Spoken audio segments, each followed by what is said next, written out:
नमस्ते। मैं जयपुरी दीदी के चैनल में मैं आप लोग की स्वागत करती हूँ। मैं एक छोटी सी गीत सुना रही हूँ। आप लोग को अच्छा लगे तो लाइक करना, ज़्यादा से ज़्यादा शेयर करना, सब्सक्राइब करना और कमेंट उस बात में ज़रूर बताना कि हमारी छोटी सी गीत आप लोग को कैसे लगा।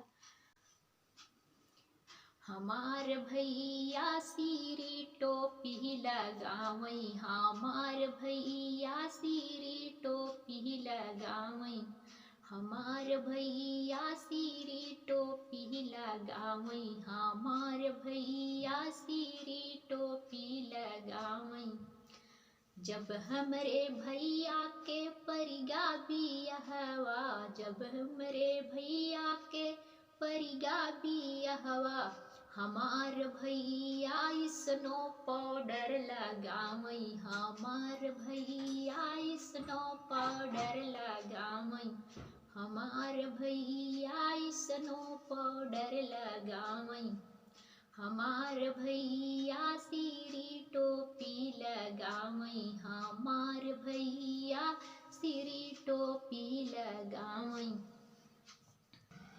हमार भैया सिरी टोपी लगावई, हमार भैया सिरी टोपी लगावई।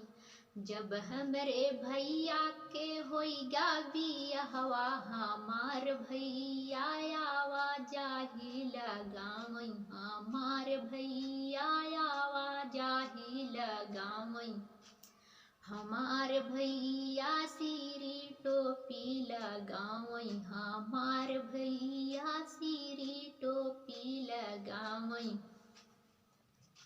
हमार भैया सिरी टोपी लगावई, हमार भैया सिरी टोपी लगावई।